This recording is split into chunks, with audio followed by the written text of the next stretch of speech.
আপনি মিসওয়াক করবেন না, তো বিনিময়ে রাসূলুল্লাহ সাল্লাল্লাহু আলাইহি সাল্লামের অনুসরণ কিভাবে হলো? বলেন না কেন? নবীজি সাল্লাল্লাহু আলাইহি সাল্লাম মিসওয়াক করতেন কিনা? বলেন না, বলেন। এটা হুজুরদের সুন্নত না নবীজির সুন্নত? তো আপনি এটা বাদ দিলেন কেন? এই পৃথিবী থেকে আল্লাহর নবী সাল্লাল্লাহু আলাইহি সাল্লাম যেদিন বিদায় নিছে, আল্লাহর কসম শুনেন, যেই কোনো আলেম রেজি গায়েন, নবীজি সাল্লাল্লাহু আলাইহি সাল্লাম যেদিন ইন্তেকাল করছে, এই শেষ দিন নবীজির শেষ আমল কি ছিল? হযরত আয়েশা নবীজির স্ত্রী বর্ণনা করছেন, আখিরি নবীর শেষ আমল ছিল মিসওয়াক। নবী সাল্লাল্লাহু আলাইহি সাল্লাম মিসওয়াক করতে করতে ইন্তেকাল করছে। এটা আপনি করেন না কেন? আপনি দস্তরখান বিছায় খানা খান না কা? আপনি টয়লেট পেপারে ঢিলা কুলুক ব্যবহার করবেন না কেন? বলেন। আপনি যদি ব্রাশ করতে ভুল হয় না, মিসওয়াক দিয়ে চিনে নেন। আপনি যদি ডাইনিং টেবিলে বসতে ভুল হয় না, আপনি যদি দস্তরখান চিনে নেন। কি ব্যাপারটা কি? আপনি যদি সাবান দিয়ে হাত ধুইতে সমস্যা হয় না, টয়লেট পেপার ব্যবহার করতে মনে থাকে না, কারণটা কি? কথা বলেন না। সাবান দিয়ে হাত ধুইতে কইছে তো টেলিভিশনের অ্যাডভার্টাইজে না, আর ঢিলা কুলুক ব্যবহার করতে বলছে তো রাসূলুল্লাহ সাল্লাল্লাহু আলাইহি সাল্লাম। ব্রাশ করতে বলছে লাইফবয় কোম্পানি না, ওষুধ কোম্পানি না মনে করেন, বা ডাক্তারে না। আর মিসওয়াক করতে তো বলছে সরওয়ারে দু আলম নবী সাল্লাল্লাহু আলাইহি সাল্লাম। এটা বাদ দিলেন কেন? ওইটা এত গুরুত্ব দিলেন কেন? বলেন। হাসরের ময়দানে জবাবদিহি করতে হবে না? বলেন না বাবা, বলেন। ছেলে ভাই তোমরা বলো ভাই, নবী সাল্লাল্লাহু আলাইহি সাল্লামের সুপারিশ মানে কি? মামুর বাড়ি? হ্যাঁ, সুপারিশ মানে কি? আপনি কি মনে করছেন? আপনার শ্বশুর বাড়ি হাসরের মাঠ, যে আপনি যাবেন আর সুপারিশ করবে না? নবী এটা বলছে। একজন লোক বলেন, আপনারা বলেন যে আল্লাহর নবী সাল্লাল্লাহু আলাইহি সাল্লাম এটা বলছে, এই কথার অর্থ এই যে উম্মত তুমি মিথ্যা বলো, চুরি করো, তুমি সুদ খাও, ঘুষ খাও, তুমি বিড়ি খাও, সিগারেট খাও, তুমি গালি দাও, নাচ দেখো, গান দেখো, নাটক দেখো, সিনেমা দেখো, তোমার ছেলে নামাজ না পড়ুক, মেয়ে নামাজ না পড়ুক, এই অবস্থায় কবরে আইসো, হাসরের ময়দানে আইসো, আমি নবী সুপারিশ কইরা তোমারে জান্নাত দিয়ে দেবো। এই কথাই তো নবী বলছে না? কি ইনসাফে বলে তো এটা? তো তাইলে নবী সাল্লাল্লাহু আলাইহি ওয়াসাল্লামের সুপারিশের কোনো নিয়ম কানুন নাই? তা আমরা কি বুঝলাম? বলেন। 30 বছর একজন মুসলমান নবী সাল্লাল্লাহু আলাইহি সাল্লামের উম্মত হয়ে সুদ খায় কেমনে? 30 বছর মিথ্যা বলে কেমনে? 60 বছর বয়স এখনো বিড়ি সিগারেট খায় কেমনে? তাহলে ছাড়বেন কোন দিন? 60 বছরও যদি মনে না পড়ে যে বিড়ি সিগারেট খাওয়া গুনাহ, তো বুঝবেন কোন দিন? বলেন না, কোন দিন বুঝবেন? 60 বছর বয়সেও কথা বললে গালি দেন, তো কোন দিন মনে পড়বে আখিরাত? 60 বছর বয়সেও চা দোকানে বসে টেলিভিশনে নাচ গান নর্তকীর ছবি দেখেন, তো কোন দিন মনে পড়বে এটা গুনাহ? এখনো সময় হয় নাই? কথা বলেন না, এখনো সময় হয় নাই? কয় বছর বাঁচবেন? 600 বছর? তো তাইলে বলেন না চাচা, কি অর্থ থাকতে পারে আমাদের? 365 দিন খোদার একটা বছরে আপনার ছেলেটা 16 বছর 18 বছর একদিনও ফজরের নামাজ পড়ে না, এটা মানুষের বাচ্চা? এটা মুসলমানের বাচ্চা? মুসলমানের বাচ্চা এত নিকৃষ্ট হবে? 365 দিন কি মামুলি কথা? 365 দিনে একদিনও নামাজ পড়বে না, ফজরের নামাজ? কি ভাই, বিবেক কি বলে? ইনসাফ কি বলে? আখেরাত মামুলি মনে করছেন, জান্নাত মনে করছেন 2টা রুম আর একটা বারিন্দা, মনে মসজিদে টিয়া 20,000 দিলে হ্যাঁ জান্নাত। 4টা ফ্যান দিছে, বেহেশত, তার টাইলস দিছে, বেহেশত। বেহেশত আর কি, এত বেশি কিতা? বেহেশত হলো 2টা রুম আর একটা বারান্দা, এটারই তো কয় বেহেশত নাকি? তাইলে এত বড় বিস্তীর্ণ বেহেশত আখেরাত, আপনি মামুলি 10,000 টাকা দিয়ে নিয়ে নিবেন? 20,000 টাকা দিয়ে নিয়ে নিবেন? বলেন কি? তো নবী সাল্লাল্লাহু আলাইহি সাল্লাম 23 বছর তাইলে কেন রক্ত ঝরাইলেন? কেন পেটে পাথর বাঁধলেন? বলেন। একটা ছেলে বলো, বাবা আমার এই শেষ কথা মনে রাখো, প্রত্যেককেই মনে রাখো বাপ, তোমার আমার। নবী সাল্লাল্লাহু আলাইহি সাল্লাম আমাদের প্রত্যেকের আমলনামা দেখবে, নবীজির সামনে সেটা খোলা হবে, তিনি নিজে দেখবেন। নবীজি দেখে বলবেন, উম্মত, দিনের পর দিন, বছরের পর বছর, মাসের পর মাস তোমার নামে ফজরের নামাজ নাই। আজীবন তুমি সুদ খাইছো, ঘুষ খাইছো, মিথ্যা বলছো, নারী দেখছো, ছবি দেখছো, নাটক দেখছো, সিনেমা দেখছো, উলঙ্গ নাচ নর্তকীর ছবি দেখেছ। ঘরের কেউ বিবি বাচ্চা নামাজি না। সুদ ঘুষ মিথ্যা হারাম নাফরমানিতে ভরা উম্মত। এভাবেই 30 বছর। খোদার কসম, আমরা কিতাবে পড়ছি আল্লাহ নবী বহু উম্মতের এরকম গুনাহে ভরা আমল নামা দেখে নবী চোখের পানি ফেলবেন, নবীজি কাঁদবেন, আর নবী সাল্লাল্লাহু আলাইহি সাল্লাম বলবেন, উম্মত বলো, আমি যে তায়েফের ময়দানে পাথরের আঘাতে সমস্ত দেহ রক্তাক্ত হয়েছি, এই কি তার বিনিময়? হ্যাঁ, আমি যে 14 দিন খন্দকের যুদ্ধে মাটি খনন করতে গিয়ে পেটে 2টা পাথর বাঁধছিলাম ক্ষুধার কষ্টে, এই তার বিনিময়? হ্যাঁ, আমি যে উহুদের ময়দানে দান দান শহীদ করে রক্ত মাখা শরীর নিয়ে পড়েছিলাম বেহুশ হয়ে, এই বিনিময়ের? আমার ঘরের চুলায় হাদিসে স্পষ্ট আছে, নবীজির ঘরের চুলায় 3 মাস, কসম আল্লাহর, 3 মাস লাগাতার কোনো রান্না করা খাবার নবীজি খান নাই, চুলায় আগুন জ্বলে নাই। নবী বলবেন, তাহলে উম্মত, 3 মাসের এই ক্ষুধার্ত জীবন বিনিময় এই আমল নামা? তুমি আমার এত বড় বেইজ্জতি কেমনে করলা? এত বড় শ্রেষ্ঠ নবীর শ্রেষ্ঠ উম্মত হয়ে আমি এটা আল্লাহর সামনে কেমনে সুপারিশ করবো? এটা কেমনে দেখাবো? সুপারিশ তো বন্ধু আবেদন, সুপারিশ তো আবেদন। সুপারিশ মানে গ্রহণ না। গ্রহণ তো করবে কে? ফায়সালা দেবে কে? সিদ্ধান্ত দেবে কে? নাজাত দেবে কে? মুক্তি দেবে কে? জান্নাত দেবে কে? নবী তো সুপারিশ করবেন, আবেদন করবেন। আবেদন আবেদন করবে না তো? তো সেই সুপারিশটা কেমনে করবে? নবী বলবেন, উম্মত আমি এটা কেমনে দেবো? এই জন্য এত তামসা মনে করেন না। বইয়ে বই আপনি ডুলবেন আর লড়বেন আর ব্যস্ত যাইবেন গা বিড়ি খাইতে খাইতে, হ্যাঁ, সাদোয়ানে গপ মারতে মারতে। কি বাটফারি পাইছেন? হ্যাঁ, লম্বা লম্বা সিহুলি কন গপ মারে। এত সোজা না। দুনিয়া চলবে, আখেরাত চলবে না। আখেরাত চলবে না দোস্ত, আখেরাত মামুলি না। আখেরাত যদি মিথ্যা হতো তো 1450 বছরে কোনো না কোনো গবেষণায় মিথ্যা প্রমাণিত হয়েই যেত। কিন্তু কারো গবেষণায় মিথ্যা প্রমাণিত হয়েছে? তো কাজেই হবেও না, মিথ্যা প্রমাণিত হবে না। আখেরাত সত্য, আখেরাত সত্য, কোরআন সত্য, আমার নবী সাল্লাল্লাহু আলাইহি সাল্লামের 23 বছরের চোখের পানি সত্য।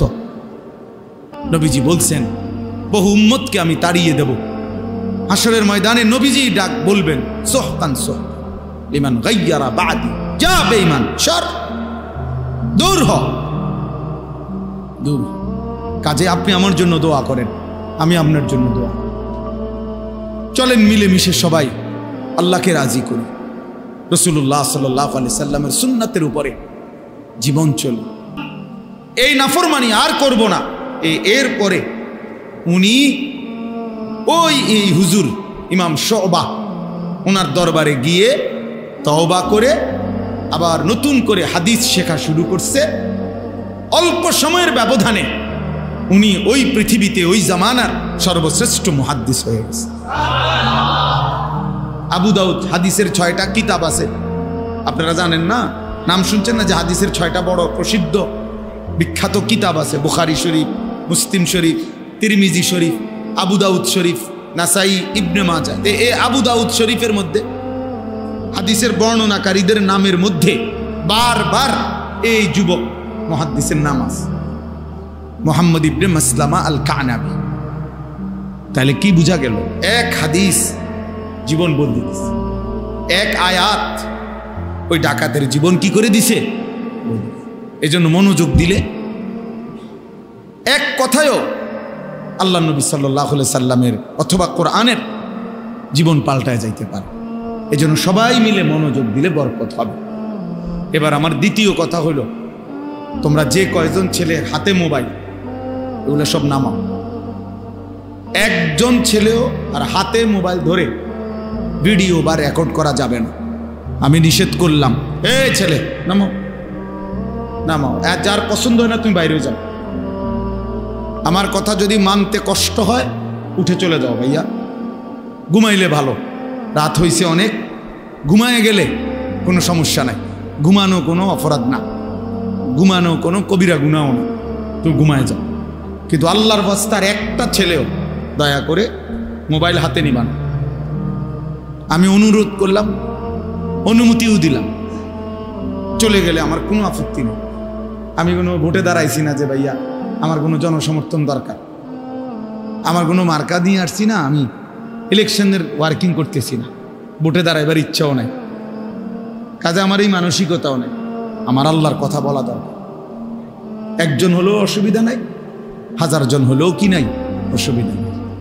সংখ্যা কোনো বিষয় না। সফলতা কিংবা ব্যর্থতা সংখ্যার মধ্যে নয়, আল্লাহ গ্রহণ করার মধ্যে। আল্লাহ গ্রহণ করার মধ্যে। কোরআনুল কারীমের মধ্যে আছে, সূরা ইয়াসিনের মধ্যে 3 জন রাসূল, সূরা ইয়াসিনে একটা ঘটনা আছে, ওয়াদরিব লাহুম মাসালান আসহাবাল কারিয়া ইয জাআহাল মুরসালুন। এইখানে একটা ঘটনা আছে। এই ঘটনা হলো এই যে 3 জন রাসূল আমাদের নবীর আগে আল্লাহ প্রেরণ করেছেন একটি এলাকায়। একটি এলাকার মানুষকে 3 জন রাসূল দিন রাত আল্লাহর দ্বীনের দাওয়াত দিছে, কালেমার দাওয়াত দিছে। বিনিময়ে এই 3 জন রাসূলের হাতে পুরা সময়ে কালেমা পড়ে ইমানদার হইছে কেবল একজন। কয়জন? একজনই। ইমানদার হইছে সির্ফ একজন। ওয়াজা মিন আকসাল মাদিনাতি রাজুলুন, একজন লোক। তাইলে বলেন 3 জন রাসূলের দিন রাত আল্লাহর দিকে দাওয়াতের বিনিময়ে ঈমানওয়ালা হইল একজন, তাহলে এটা কি ওনাদের ব্যর্থতা? কথা বলেন না কেন? ব্যর্থ ওনারা। এজন্য সংখ্যা কোনো বিষয় না, একজন না 1000 জন এটা কোনো দেখার বিষয় না। আল্লাহর দ্বীনের কথা বলতে পারা, আল্লাহর দ্বীনের কথা শুনতে পারা, আল্লাহর দ্বীনের কথার আয়োজন করা, দ্বীনের যেই কোনো ফিকির করা, এটাই সৌভাগ্য, এটাই সওয়াব, এটাই নেকি। এখানে সংখ্যা কোনো কি নয়, বিবেচ্য নয়, পরিচিতিও কোনো দরকারি কিছু না। সবাই চিনলে সফল, সব মানুষ না চিনলে ব্যর্থ, এটাও না, এটাও কোরআন সুন্নায় নাই। বুঝেন নাই কথাটা? যেমন মনে করেন কোরআনুল কারীম, এটা এই কোরআনে পুরা কোরআন শরীফে নবী এবং রসুলের নাম আছে 25 জন। 25 জন নবী এবং রসুলের নাম কোরআনে আছে। কতজন? তো এখন আপনারা বলেন যে নবী রসুল মোট কি 25 জন? তো 1,24,000 নবী এবং রসুল, এই বর্ণনাটাও যদি ধরা হয় কেমন? তো তাইলে 25 জনের অতিরিক্ত যাদের নাম নাই কোরআনে, ওনারা ব্যর্থ। তো ওনাকে নাম তো আমরা জানলাম না। পৃথিবীর কোন কিতাবে 10,000 নবীর নাম নেই, 5,000 নবীর নাম নেই, 2,000 নবীর নাম নেই, কোথাও নাই, কেউ জানে না। তো ওনাদের নাম যে কেউ জানে না, কারণ ওনারা কি ব্যর্থ? তো তাইলে সবাই চিনতে হইব, এটা কি জরুরি? মালিক চিনলেই। কোরআনুল কারীমের মধ্যে পুরা কোরআনে সাহাবীর নাম আছে শুধু একজন। কয়জন? সির্ফ একজন সাহাবীর নাম আছে, ওনার নাম হলো যায়েদ। ওই সাহাবীর নাম নবী সাল্লাল্লাহু আলাইহি সাল্লামের পালক পুত্র ছিলেন যায়েদ ইবনে হারেসা। এই যায়েদ, ফালাম্মা কাদা যাইদুম মিনহা ওয়াতারান, সূরা আহজাবের মধ্যে আছে। এই একজন সাহাবীর নামে আছে কোরআন শরীফ। তো আবু বকরের নামও নাই, ওমরের নামও নাই, ওসমানের নামও নাই, আলীর নামও নাই, হাসান হুসাইনের নামও কোরআনে নাই। তো ওনারা ব্যর্থ। কথা বলেন না? তাইলে তো সাহাবী শুধু একজন, নবীজির সাহাবী একজন, তো কোরআন শরীফে শুধু একজনের নাম। এই জন্য দিন বড় জিনিস, ইসলাম বড়। আমার আল্লাহর কাছে গ্রহণযোগ্য হওয়া, আল্লাহ পাক খুশি হওয়া আমাদের সবার জন্য বড় পাওয়া। এটা আল্লাহর সন্তুষ্টি। ওয়ারিদওয়ানুম মিনাল্লাহি আকবার। কোরআনুল কারীমে আছে আল্লাহ তাআলা বলেন ওয়ারিদওয়ানুম মিনাল্লাহ, আল্লাহর পক্ষ থেকে যে সন্তুষ্টি আকবার, সেটাই হচ্ছে সবচেয়ে বড়। আল্লাহ খুশি হলেন, আল্লাহ গ্রহণ করলেন, আল্লাহ নিলেন, তো এটাই বড় পাওয়া। যদি আমাদের আখিরাত বুঝে আসে। হ্যাঁ, যদি মনে করি আমার জীবনের চাওয়া পাওয়া কেবল দুনিয়া, তাইলে ভিন্ন বিষয়। দুনিয়াতে আমি পদ পাবো, পদবি পাবো, সুনাম হবে, সুখ্যাতি হবে, মিছিল হবে, স্লোগান হবে, মানুষ চিনবে, হ্যাঁ, সবার কাছে পরিচিত হব, তাইলেই দুনিয়াই চাইলাম। কিন্তু আল্লাহকে যদি কেউ চায়, আখিরাতকে কেউ যদি চায়, নবী সাল্লাল্লাহু আলাইহি সাল্লামকে কেউ যদি চায়, তাহলে খোদার কসম তাকে আখিরাতের জন্যই অপেক্ষা করতে হবে। কোরআন শরীফে আছে নবীজি সাল্লাল্লাহু আলাইহি সাল্লামের বিবিদেরকে আল্লাহ তাআলা বলছে, নবীর স্ত্রীদেরকে একটা প্রসঙ্গে আল্লাহ তাআলা বলছে সরাসরি, ওয়া ইন কুনতুন্না তুরিদিনাল্লাহ ওয়া রাসূলাহু ওয়াদ দারাল আখিরা। আল্লাহ বলছে, হে নবীর বিবিরা, তোমরা যদি আল্লাহকে পেতে চাও, রাসূলকে পেতে চাও, তোমরা যদি আখিরাতের ঘর জান্নাত পেতে চাও, তো ফাইন্নাল্লাহা আ'আদ্দা লিল মুহসিনাতি মিনকুন্না আজরান আযীমা। তাহলে আল্লাহ সমস্ত নেককার নারীদের জন্যই আখিরাতেই সর্বোত্তম বিনিময় জান্নাত প্রস্তুত করে রেখেছেন। আখিরাত থেকে নিতে হবে, আখিরাত থেকে নিতে হবে, আখিরাত থেকে নিতে হবে। হযরত ওমর রাদিয়াল্লাহু তাআলা আনহু, আমরা সবাই নাম জানি কিনা? আজ-জুহাদু মিআতুন, একটা আরবি কিতাব আছে, ওই কিতাবে আমি পড়ছি। হযরত ওমর রাদিয়াল্লাহু তাআলা আনহু একদিন নবীজি সাল্লাল্লাহু আলাইহি ওয়াসাল্লামের ঘরে, হুজরায়, কামরায় গেলেন নবীজির সাথে সাক্ষাতের জন্য। ঘরের মধ্যে যাইতে পারতেন ওমর, কেন? নবী সাল্লাল্লাহু আলাইহি সাল্লামের একজন স্ত্রী ছিল, ওমরের মেয়ে হাফসা রাদিয়াল্লাহু তাআলা আনহা। তো উনি ওমরের মেয়ে, এই হিসাবে ওই মেয়ের মাধ্যমে তিনি কথা বলে ঘরে যাইতে পারতেন, মানে হুজরার ভিতরেও কি করতেন, যাইতে পারতেন, যেহেতু নবীজির স্ত্রী উনার মেয়ে। তো ওমর রাদিয়াল্লাহু তাআলা আনহু গেলেন নবীজির কামরায়, গিয়া দেখছেন আল্লাহ নবী সাল্লাল্লাহু আলাইহি ওয়াসাল্লাম শুয়ে আছেন। হযরত ওমর তাকাইলেন, এই নবীজির ঘরটায়, কামরাটায় চারটা জিনিস শুধু দেখছে তখন। এক নাম্বার, একটা চাটাই, আমরা চাটাই তো বুঝেন না, হোগলা চাটাই, তো ওইখানে স্পষ্ট আছে হাদিসে। ওমর রাদিয়াল্লাহু তাআলা দেখলেন যে চাটাইয়ের উপরে কোনো বিছানার চাদর বা কিছুই নাই, শুধু চাটাইয়ের উপরে নবীজির শোয়া। ওয়াকাদ আসসারা আলা জামবিহি, চাটাইয়ের দাগ, নবীজির পবিত্র দেহ মোবারকের মধ্যে দাগ দাগ লাগে গেছে। এলো এক। দুই, একটা ছোট্ট বালিশ মাথার মধ্যে দেখলেন, এটা হলো খেজুরের ছাল দিয়ে বানানো, ভিতরে খেজুরের ছাল ভরা এই ছোট্ট বালিশ। তিন, পায়ের কাছে কিছু ছাতু, ছাতু তো মুরব্বীরা ছিলেন আগে, যে আটার মতো, হ্যাঁ, গুলাইয়া, ফানি দিয়া গোলাইয়া খাইতো, যে আপনারা কি বলেন, হাতু, ছাতু, এই এগুলো, যেগুলো শুধু কেবল পানি দিয়ে গুলাইয়া খাবে, এতটুকু খাবারটা এটাই, না কোনো তরকারি আছে, না কোনো গোশত আছে, না কোনো মাছ আছে, না কোনো ভাত আছে, কিচ্ছু নাই, শুধুই ছাতু, এইটুকু খাবারের। কয়টা হলো? তিনটা। চার নাম্বার হলো মাথার উপরে দেখছেন একটা চামড়া, একটা শুকানো চামড়া ঝুলানো, কোনো একটা বকরির চামড়া, কেন সেটা? সেটার মধ্যে বিছায়া নামাজ পড়বে। এই চারটা জিনিস, একটা চাটাই, একটা খেজুরের ছাল ভর্তি বালিশ, কিছু ছাতু যা পানি দিয়ে মিশিয়ে খাবেন, আর একটা চামড়া ঝুলানো, যেটা দিয়ে নামাজ পড়েন মুসল্লার মতো। হযরত ওমর রাদিয়াল্লাহু তাআলা আনহু হাদিসে আছে প্রচণ্ডভাবে কাঁইদা উঠছেন, চোখের পানি ফেলতেছিলেন। আল্লাহর নবী সাল্লাল্লাহু আলাইহি ওয়াসাল্লাম বললেন, মা ইয়াবকিকা ইয়া ওমর, হায় ওমর, কে তোমারে কাঁদালো, কাঁদতেছো কেন? তখন হযরত ওমর রাদিয়াল্লাহু তাআলা আনহু নবী সাল্লাল্লাহু আলাইহি সাল্লামকে বললেন, লিমা লা আবকি ইয়া রাসূলুল্লাহ, হে আল্লাহর নবী, আমি কাঁদবো না কেন?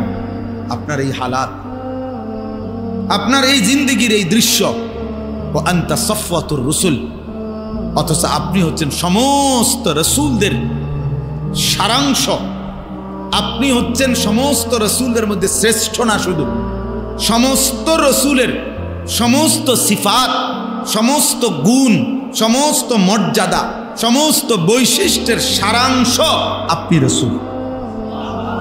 আছে খুবা হামাদারং তু তনহা দারি।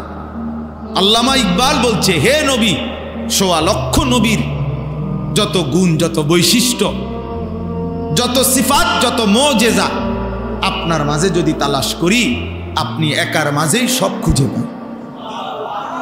তু তনহা দারি, আপনি একাই সব, আপনি একাই সব। সমস্ত নবীর সব গুণ, সব মুজিজা আপনার মধ্যে আছে। তো হযরত ওমর রাদিয়াল্লাহু তাআলা বলেন, আনতা সাফওয়াতুর রাসূল, আপনি হচ্ছেন সমস্ত রাসূলদের সারাংশ, আপনি সর্বশ্রেষ্ঠ রাসূল।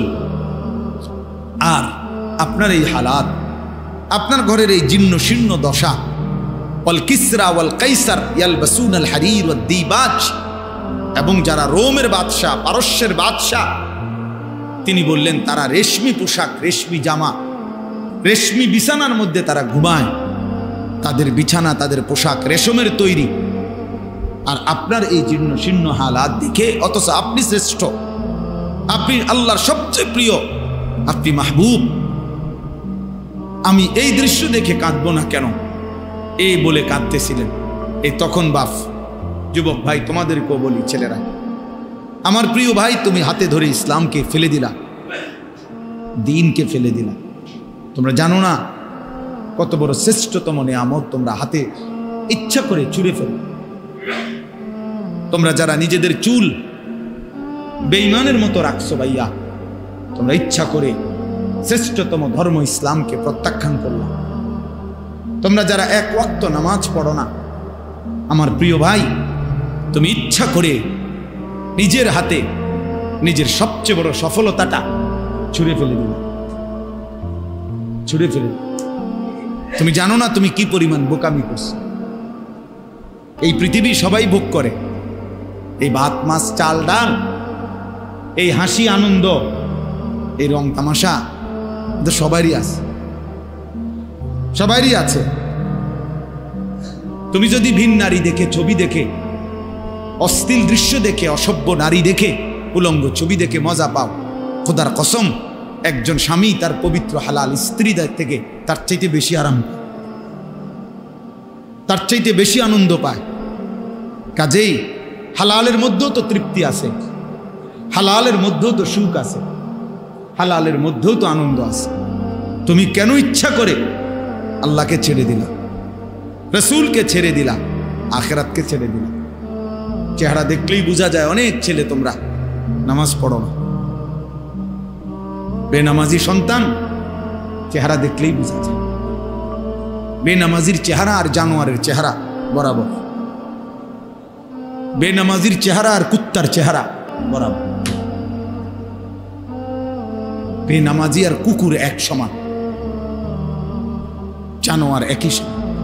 ওই জানোয়ারও সেজদা দেয় না, মানুষ নামের এই জানোয়ারও সেজদা দেয় না, বরাবর। এই জন্য কোরআনুল কারীমে আল্লাহ তাআলা স্পষ্ট বলছে সূরা আরাফের মধ্যে, রাগ করার কোনো সুযোগ নেই। কোরআন বলছে, আল্লাহ বলছে, ওয়াত্তাবা হাওয়াহু ফামাসালুহু কামাসালিল কালব। মাদ্রাসার যেই কোনো ছাত্ররে জিজ্ঞাসা করো কালব অর্থ কি। কোরআনে আল্লাহ বলছে যে মনের ইচ্ছা মতো চলে, আল্লাহর হুকুম রাসূলের হুকুমের তোয়াক্কা করে না, খোদার কসম আল্লাহ বলছে ফামাসালুহু, তার দৃষ্টান্ত কামাসালিল কাল, কুত্তার মতো। বলেন কালব অর্থ কি? কুকুর কি না বলেন না? এই জন্য প্রিয় নওজোয়ান, নিজের পরিচয় মিলায় না, নিজের পরিচয় নিজে মিলায় না। কত সেলফি তো উঠাও, বেনামাজি তোমরা যারা, তোমরা কুত্তার লগেও একটা সেলফি উঠাই, একটা ছবি কুত্তার লগে উঠাইয়া একসাথে দিও, যে দেখেন পৃথিবীবাসী আমরা দুই জানোয়ারকে কেমন লাগে। পৃথিবীবাসী কমেন্টস করে জানাবে দুই জানোয়ারকে একই রকম লাগে। দুই ঠ্যাংওয়ালা এই জানোয়ারও সেজদা দেয় না, চার ঠ্যাংওয়ালা ওই জানোয়ারও সেজদা দেয়। হ্যাঁ, কাকে ছেড়ে দিলা? কাকে ধরলে? কাকে ধরলে? এক ইহুদিকে পছন্দ হলো, এক খ্রিস্টানকে পছন্দ হলো, এক সিনেমার নায়ককে পছন্দ হলো, এক ফুটবলের খেলোয়াড়কে পছন্দ হলো, এক ক্রিকেটের খেলোয়াড়কে পছন্দ হলো, এক সর্বশ্রেষ্ঠ রাসূলকে পছন্দ হলো। ওফো, এর চাইতে বড় লানত, এর চাইতে বড় অভিশাপ বেটা তোর জীবনে আর কিচ্ছু হইতে পারে না। তোর ওই জিন্দিগি ব্যর্থ জিন্দিগি বেটা, তোর ওই জীবন অভিশাপ বেটা, লানত তোর জীবনের উপরে বেটা, লানত তোর জিন্দিগির। যেন যেই ছেলে নামাজ পড়ো না, তোর উপরে আল্লাহর লানত, লানত তোর উপরে বেটা, খোদার লানত তোর উপরে। কেন সেজদা দিবি না? নাফরমান। তোর মালিক তোরে বানায় নাই, তোর মালিক তোরে খাওয়ায় না, তোর মালিক তোরে পড়ায় না, তো সেজদা দিবি না কেন? বেঈমান মানুষ না কুত্তা? বলো নিজেরে বেটা। কুরআনুল কারীমের মধ্যে আছে, ওই ঈমানদার বলছে ওয়া লিয়া লা আ'বুদুল্লাযী ফাতারানি, সূরা ইয়াসিনে আছে না? ওই ঈমানদার ব্যক্তি বলছে আমি আল্লাহর ইবাদত কেন করব না, যিনি আমাকে সৃষ্টি করেছেন। পুরা জাতি জিজ্ঞাসা করেছে আমাদের সমস্ত লোক এর বিপরীতে, তুমি কেন ঈমান আনলা আল্লাহর প্রতি, তুমি কেন আল্লাহকে সেজদা করো? তো কোরআন শরীফে আছে সূরা ইয়াসিনে, ওই ঈমানদার ব্যক্তি একজন, পুরা জাতি তখন মুশরিক, তখন সে একাই বলছে ওয়া লিয়া লা আ'বুদুল্লাযী ফাতারানি, হে আমার জাতি, যিনি আমাকে সৃষ্টি করেছেন আমি তার ইবাদত কেন করব না, তাকে সেজদা দেব না কেন, তার গোলামি করব না কেন? কি কারণ থাকতে পারে ওই আল্লাহকে কেন সেজদা দেব না? ওয়া ইলাইহি তুরজাউন। বাহ, ওই ঈমানদার বলছে শুধু সৃষ্টি করেছেন এমন না, বলেছেন হে আমার জাতি শুনো, সকলকেই তো আমাদের সেই আল্লাহর কাছেই ফিরে যেতে হবে। তা একে তো তিনি সৃষ্টি করেও যদি ছেড়ে দিতেন, তাইলে তো একটা কথা ছিল যে বানাইয়া ছেড়ে দিছে, আর খবরও নাই, আর নিতও না। আমার মতে আমি খাইয়া টাইয়া পেশাব পায়খানা করে একসময় মইরা সিত্তিয়া কি করে গেলাম, মাটির সাথে মিশে গেলাম, হারায় গেলাম, হাড্ডি মাংস গোশত রক্ত সব শেষ। এটা তো কাফেরের কথা, ঠিক কিনা বলেন না কেন? কিন্তু আমরা মুমিন, আমরা বিশ্বাস করি কিনা যে আমাদেরকে আল্লাহর কাছে ফিরতে হবে? বলো না ভাইয়া, ছেলে তোমরা বলো ভাই, তো সেজদা দাও না কেন? নামাজ পড়ো না কেন? আমি দাঁড় করাই বেনামাজি, এখন দাঁড় করাই, আরে অসভ্য এখন দাঁড় করাই, তোরে দেখলেই তো চিনা যায় বেটা, মানুষ না জানোয়ার, এটা তো দেখলেই চিনা যায়। মুসলমান না বেঈমানের পছন্দসই, চুল দেখলেই তো বোঝা যায় বেটা যে আল্লাহকে পছন্দ করো না বেঈমানকে পছন্দ করো, তো চুল দেখলেই চিনা যায় বেটা। আহা, দুর্ভাগ্য তোমাদের, দুর্ভাগ্য, মালিকই চিনলাম। ওই বাপও বদনসিব যে বাপ তার সন্তানকে আল্লাহ চিনাইতে পারল না। দুর্ভাগা ওই বাপ, দুর্ভাগা না চাচা? ওই বাপও দুর্ভাগা যে বাপ তার সন্তানকে আখিরাত চিনাইতে পারল না, আল্লাহ চিনাইতে পারল না, রাসূল চিনাইতে পারল। কি পরিমাণ সুন্দর ছিলেন নবী সাল্লাল্লাহু আলাইহি সাল্লাম, কি পরিমাণ সুন্দর ছিলেন। এক সাহাবীকে জিজ্ঞাসা করছে, হে সাহাবী আপনি বলেন নবী কেমন ছিলেন? তিনি বলছেন ওয়াসিমুল ওয়াজ, তিনি এমন ছিলেন যাকে একবার দেখলে আবার দেখতে মন চায়, দ্বিতীয়বার দেখলে প্রথমবারের চাইতে আরো সুন্দর মনে হয়। যত তারে দেখি ততই নতুন নতুন সুন্দর লাগে, এমন যিনি তিনি আমার রাসূল সাল্লাল্লাহু আলাইহি ওয়াসাল্লাম।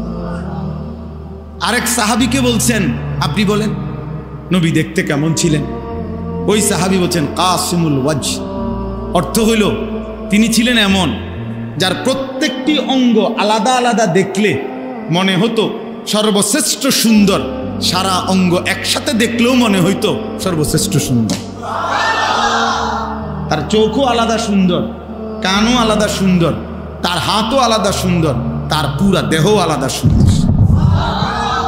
এক মানুষে দেখবেন যত সুন্দর মানুষই হোক, যত সুন্দরী নারী হোক, কারো হয়তো চেহারা খুব সুন্দর কিন্তু আঙ্গুল ছোট বড়, পায়ের আঙ্গুল একটু অন্যরকম, মানে একটা না একটা ত্রুটি আছে, কোনো না কোনো একটা কি আছে, ত্রুটি আছে।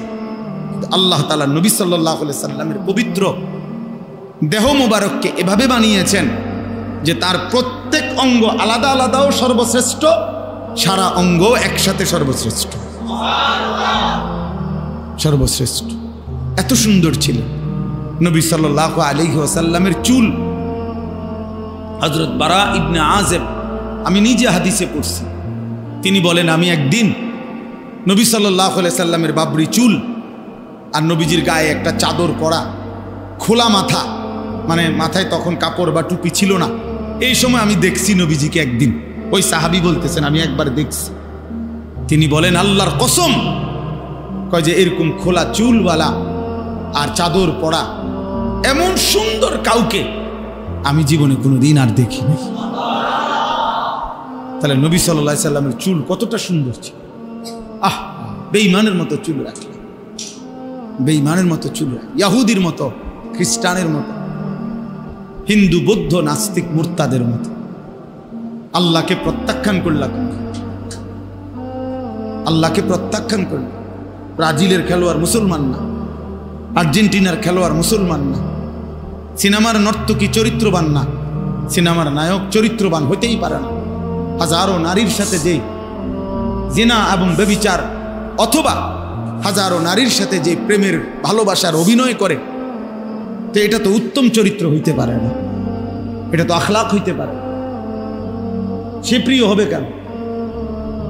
সে প্রিয় হবে কেন? আমি অনুরোধ করি ছেলেরা, বাপ, প্রিয় ভাই, আর কোনোদিন যদি মনে করো আসলাম না, একবারই আসছি, মনে করো একবারই শুনো, এই চুল সুন্দর করো। পৃথিবীতে জালেম, নাফরমান, পাপী এই হিসাবে খাতায় নাম উঠাইও না, আল্লাহর অবাধ্য হইও না, লাঞ্ছিতই হবা। তাইলে ওই কথা ফিরে আসেন। আল্লাহর নবী সাল্লাল্লাহু আলাইহি সাল্লাম যখন ওমর রাদিয়াল্লাহু তাআলা কাঁদতেছিলেন, তো নবী সাল্লাল্লাহু আলাইহি সাল্লাম তখন ওনাকে সান্ত্বনা দিয়ে বললেন, এই একটা কথা বললেন, এটার জন্যই কথাটা বলছি। নবীজি তখন বললেন আমা তারদা আন তাকুনা লানাল আখিরা ওয়া লাহুমুদ দুনিয়া। সুবহানাল্লাহ। নবীজি বললেন, ওমর তুমি কি এই ব্যাপারে, মানে এই কথার উপরে খুশি হবা না যে আমরা আখিরাত থেকে নেব, ওরা দুনিয়া থেকে নেক? সুবহানাল্লাহ, কেমন সুন্দর কথা বলেছে। মানে ওই কাফেররা, ওই বেঈমানরা কিসের থেকে নেক? দুনিয়া থেকে নেক। আমরা কই থেকে নেব? আন তাকুনা লানা, লানা মানে আমাদের জন্য, আল আখিরা, আমাদের জন্য হোক আখিরাত, ওয়ালা হুমুদ দুনিয়া, আর তাদের জন্য হোক কি? তুমি রাজি হবা না? কাঁদো কেন? তো হাদিসে আছে হযরত ওমর রাদিয়াল্লাহু তাআলা আনহু তখন চোখের পানি মুছে তখন তিনি বলেন, ওয়াল্লাহি ইন্নী লারাদিন ইয়া রাসূলুল্লাহ, হে আল্লাহর রাসূল, হ্যাঁ আল্লাহর কসম আমি এতেই রাজি। ঠিক আছে, আমরা আখিরাত থেকেই নেব, বেঈমান দুনিয়া থেকে নেক। এজন্য আমরাও আলহামদুলিল্লাহ বলি, মাদ্রাসায় পড়েছি আমরা, আল্লাহর দ্বীনের যেটুকু পারি খেদমত করি। আমাদের মসজিদের ইমামগুলো ৮,০০০ টাকা বেতন, ১০,০০০ টাকা বেতন, আমাদের মাদ্রাসার শিক্ষকদের ১০,০০০, ১২,০০০ টাকা সামান্য বেতন, তাও কতখানি, কত ৯০০, কত বাকি, কত জোড়াতালি, কত কষ্টের। কিন্তু এরপরেও আমরা আলহামদুলিল্লাহ দিল থেকে বলি যে আমরা আখিরাত থেকে নেব। দুনিয়া সুদখোরকে দিয়ে দিলাম, দুনিয়া ঘুষখোরকে দিয়ে দিলাম, কিস্তিখোরকে দুনিয়া দিয়ে দিলাম, হারামখোরকে দুনিয়া দিয়ে দিলাম। যা বেঈমান তুই দুনিয়া নে, আমি আখিরাত থেকে নেব ইনশাআল্লাহ। যা সুদখোর তুই খা, সুদ খা, খা, তোরে দুনিয়া দিয়া দিলাম, তুই খা, তুই ভাঙ্গাসার তেলাপিয়া খা, তুই বাতার মাছ খা, আর পেশাব পায়খানা কর, আর ঘুমা, তুই দুনিয়া ভোগ কর, আমরা আখিরাত থেকে নেব ইনশাআল্লাহ। এজন্য মুমিন কোথা থেকে নেবে? ইমানদার আখিরাত থেকে নেবে। আল্লাহর নবী সাল্লাল্লাহু আলাইহি সাল্লাম খন্দকের যুদ্ধের দিন নবীজি সাল্লাল্লাহু আলাইহি সাল্লাম নিচে পাথর খনন করছেন, নিজে কাটা পাথর বালু সহ মাথায় নিয়ে বাহিরে ফেলছেন। ফলে হাদিসে আছে সারা শরীর নবীজি সাল্লাল্লাহু আলাইহি সাল্লামের দেহ মুবারক বালুতে একেবারে আড়াল হয়ে গেছে ওই খন্দকের যুদ্ধের সময়। তো সাহাবীরা খুব অনুরোধ করতেছিলেন, ইয়া রাসূলুল্লাহ, আপনি পাথর কাইটেন না, আপনি এই খাড়ি এগুলো টুকরি এগুলো আপনি বহন কইরেন না, আপনার শরীরে বালুয়ে পূর্ণ হয়ে গেছে, আপনার কষ্ট হইতেছে, আমরাই করতেছি, আপনি দাঁড়াইয়া থাকেন, শুধু দেখেন। কসম খোদার, বুখারীর হাদিস। আল্লাহর নবী সাল্লাল্লাহু আলাইহি সাল্লাম সাহাবীদের দিকে তাকিয়ে বললেন, আল্লাহুম্মা লা আইশা ইল্লা আইশাল আখিরাহ। আয় মাওলা, আমি দুনিয়ার সুখ আর আরাম চাই না, আমি শুধু আখিরাতের আয়েশ চাই। মানে সাহাবীদেরকে বললেন, সাহাবীরা, আমি দুনিয়ার আরাম চাই নাই, তো আল্লাহ তো আমার দুনিয়া পুরাটা দিতে চাইছে। হাদিসের মধ্যে আছে নবী সাল্লাল্লাহু আলাইহি সাল্লামকে আল্লাহ তাআলা বলছে, বন্ধু, আপনি যদি বলেন উহুদ পাহাড়টাকে স্বর্ণ বানিয়ে আপনার সাথে চালাইয়া দেব, মানে সাক্কার মতো, গাড়ির মতো পুরাটা পাহাড়। উহুদ পাহাড় কত জানেন? 8.5 কিলোমিটার লম্বা, 8.5 কিলো লম্বা উহুদ পাহাড়। মসজিদে নববী থেকে রাসূলুল্লাহ সাল্লাল্লাহু আলাইহি সাল্লামের রওজায়ে আতহারের এখান থেকে দাঁড়াইলে উহুদ পাহাড় দেখা যায়। এই 4-5 কিলো হবে না দুবার ভাই, 4-5 কিলো দূরে মসজিদ থেকে, কিন্তু স্পষ্ট পাহাড়ের চূড়া দেখা যায়। এই 8.5 কিলোমিটার লম্বা এত বড় পাহাড়। আল্লাহ বলছে, বন্ধু, আপনি বললে এটা পুরাটারে স্বর্ণ বানিয়ে আপনার সাথে এটা চলবে, মানে লগে থাকবো, আর এটা লগ আপনার যখন যা লাগবে আপনি শুধু নিবেন। আল্লাহ নবী সাল্লাল্লাহু আলাইহি সাল্লাম বলছেন, আল্লাহ, আমি চাই আশবাউ ইয়াওমান ওয়া আজুউ ইয়াওমান, আমি চাই এক বেলা পেট ভরে খাবো, আরেক বেলা অভুক্ত থাকবো, ক্ষুধার্ত থাকবো। যে বেলা খাবো সে বেলা আপনার শুকর আদায় করব, আর যে বেলা ক্ষুধার্ত থাকবো ওই বেলা আপনার জন্য সবর করব, বিনিময়ে শুকরের পুরস্কারও নেব, সবরের পুরস্কারও নেব।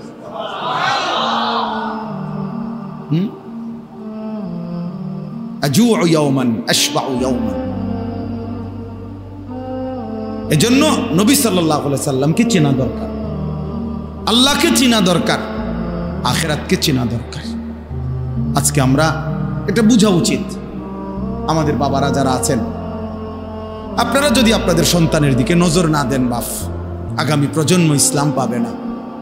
সবাই যদি সবার ঘরে ছেলে মেয়ে স্ত্রী সন্তানকে এইভাবে বদ্দিনের মধ্যে ছেড়ে দেন, চোখের সামনে আপনার ছেলেটা এক ওয়াক্ত নামাজ পড়ে না, মেয়েটা পর্দা করে না, স্ত্রী পর্দা করে না, ঘরের মধ্যে প্রতিদিন রঙিন টেলিভিশনে নাচ গান নাটক সিনেমা চলে, এরপরে প্রত্যেকটা সন্তানের হাতে একটা একটা বড় মোবাইল, যখন তখন যা মন চায় তা দেখতেছে, নারী ছবি, উলঙ্গ দৃশ্য, অশ্লীল, জিনা, ব্যভিচার।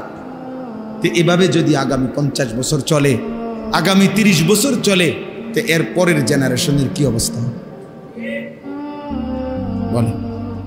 আপনারা তো কিছু নামাজ পড়েন, কিছু আল্লাহ বিল্লাহ করছেন মনে করেন, কারণ আপনার ছেলে, আপনার নাতি তে যদি কোনোদিন খোদার 365 দিনে সেই ছেলেটা যদি কোনোদিন ফজরের নামাজ না পড়ে, তো তার হাতে যেই জেনারেশন আসবে, মানে তার সন্তান যখন আসবে আল্লাহ দিলে, তো তার হালাত কি হবে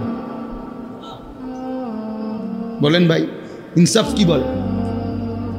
তোমরা এই ছেলেরা বলো ভাই, তোমাদের পরবর্তী জেনারেশনের কি হবে? আল্লাহ চাইতে তো তোমরা এই অবস্থায় থাকবা না। হায়াত বাঁচলে, আল্লাহ দয়া করলে তো তোমরা বিয়ে শাদী করবা, তোমাদের সন্তান হবে। কিছুদিন আগে আমাদের কুমিল্লা মুরাদনগরের একজন আলেম দ্বীন বলছেন, বড় আলেম, এক মেয়ে এক ছেলের সাথে চলে গেছে ভাগ্যা। তো মেয়ের বাবা ওই ছেলের নামে মামলা করছে থানায়। তো থানায় মামলা করার পরে মেয়ের বাবার কাছে চিঠি পাঠাইছে। কসম খোদার এই চিঠি দেখাইছে মেয়ের বাবা মেয়ের বাবার কাছে চিঠি পাঠাইয়া লিখছে, বাবা যেই কাজটি আপনারা মা বাবা করলেন সেই একই কাজ এখন আমি করাতে আমার স্বামীর জন্য মামলা দিলেন কেন? কি বুঝেন না? কি মানে এরা বাপ মাও কি এক সময় এরকম পলাইয়া ভাগ্যা বিয়ে করছে, সেই ঘরের মেয়ে এটা। তো এখন মেয়েও আরেকটা ফলারে লইয়া ভাগছে। আর মেয়ের প্রশ্ন হইল, আপনাকেও দুজনে যেরকম করলেন একই কাজ তো আমিও করলাম, আমার বেলায় কি করলেন কেন, মামলা করলেন কেন? কি জবাব? এর থেকে জুতার ফিডার কি লাগে? এরপরে আর জুতার ফিডার কি লাগে বলেন? এই জন্য ভাইয়া মনে রাখো দোস্ত, এই বেনামাজি জিন্দিগি, এই অসভ্যতা, এই মোবাইলের অশ্লীলতা, এই নারীর ছবি, খোদার কসম মনে রাখো আখেরাত তো আছেই, দুনিয়া তো এর খেসারত দিতে। এই অপমান, এই বেইজ্জতি তোমাকে চোখে দেখে যাইতে হবে। তোমার সন্তান তোমারে ফিরাই দিবে, তোমার বংশধর তোমারে ফিরাই দিবে, তোমার খানদানের কেউ তোমারে ফিরাই দিবে, মনে রাখো। আচ্ছা, এই কথার কোনো দলিল আছে কিনা? হ্যাঁ, দলিল আছে। 4 মাযহাবের একজন ইমাম ছিলেন, ইমাম শাফিঈ রাহমাতুল্লাহ আলাইহি। তিনি বলছেন, আমরা 4 মাযহাব বুঝি না, যে হানাফি, শাফিঈ, মালিকি, হাম্বলি, এটা বুঝেন না? এই শাফিঈ যিনি, ইমাম শাফিঈ, উনি বলছেন আজ-জিনা কারজুন। ওই শব্দটা উনি বলছেন, জেনা ব্যভিচার, কোন মেয়ের সাথে, নারীর সাথে যে অসভ্যতা, এটা যদি কেউ তওবা না করে ফিরে না আসে, আল্লাহ যদি মাফ না করে দেয়, তওবা না করে ফিরে না আসে, খোদার কসম তিনি বলেন এটা একটা করজ, এটা একটা ঋণের মতো থেকে যায়। ওই ব্যক্তিকে তার পরিবারের কাউকে না কাউকে দিয়ে সেই ঋণ শোধ দিতে হয়। এই জন্য আমার এই কথা যদি কেউ বুঝে থাকো, সবাই বুঝতা না জানি, বাকি কেউ যদি মনে করো বুঝে থাকো, নিজের ভালোর জন্য, নিজের আগামী সুন্দর ভবিষ্যতের জন্য, দুনিয়াও সুন্দর হবে, আখিরাতও সুন্দর হবে, চরিত্রহীনতার এই রাস্তা ছেড়ে দাও, চরিত্রহীনতার এই রাস্তা ছেড়ে দাও, অসভ্যতার এই রাস্তা ছেড়ে দাও। এবার দেখেন এই আয়াতের মধ্যেও এই সবক আছে। আমি এবার আপনাদের কাছে এই আয়াতটা পড়ি, এরপরে আমার কথা শেষ হয়ে যাবে। আমি বারবার অনুরোধ করতেছি ভাই, আমাদের প্রিয় নবী সাল্লাল্লাহু আলাইহি ওয়াসাল্লাম, তিনি আমাদের জীবনের সব ব্যাপারে সর্বোত্তম একমাত্র আদর্শ। তিনি সুন্দর, তিনি শ্রেষ্ঠ, তিনি হাসলেও সুন্দর, তিনি কাঁদলেও সুন্দর, তিনি কথা বললেও সুন্দর, নবী আমার চুপ থাকলেও সুন্দর। নবী সাল্লাল্লাহু আলাইহি ওয়াসাল্লামের শ্রেষ্ঠত্বের চাইতে পৃথিবীতে আর কারো শ্রেষ্ঠত্ব নাই। কাজেই আমি যদি সুন্দরই হতে চাই, সুন্দরভাবেই যদি চলতে চাই, তা রাসূলুল্লাহ সাল্লাল্লাহু আলাইহি ওয়াসাল্লামের সৌন্দর্য, ওনার সুন্নাত, ওনার তরিকা, ওনার চলাফেরা, ওনার উঠা বসা, ওনার খাওয়া ঘুম, ওনার টয়লেট বাথরুমের আসা যাওয়া, ওনার গোসল, ওনার আহার নিদ্রা, এর চাইতে সুন্দর কোনো নিয়ম আখলাক খোদার কসম আর কারণে ওয়া ইন্নাকা লাআলা খুলুকিন আযীম। আল্লাহ বলছেন সর্বশ্রেষ্ঠ পূর্ণাঙ্গ চরিত্রের সর্বোত্তম উত্তম আখলাক দিয়ে আমি বন্ধু আপনাকে আমি আল্লাহ সাজিয়েছি। কাআন্নাকা কাদ খুলিকতা কামা তাশাউ। হযরত হাসান ইবনে সাবিত একজন সাহাবী ছিলেন, উনি বলছেন যে হে আল্লাহ রাসূল সাল্লাল্লাহু আলাইহি ওয়াসাল্লাম, নবীজির সামনে বলছেন, এরকম মনে করেন আপনি বসা আমার পাশে, উনি এরকম মিম্বরে দাঁড়ানো, দাঁড়াইয়া নবীজির দিকে তাকাইয়া বলছে হে আল্লাহ রসুল, আমার দিল সাক্ষী দেয় আল্লাহ যেন আপনাকে মনের মতো করে বানিয়েছে। ওয়া আহসানু মিনকা লাম তারা কাত্তু আইনি। উনি বলেন আমার এই দুই নয়নে, ওই সাহাবী বলছেন, আমি আপনার চাইতে সুন্দর কাউকে দেখিনি।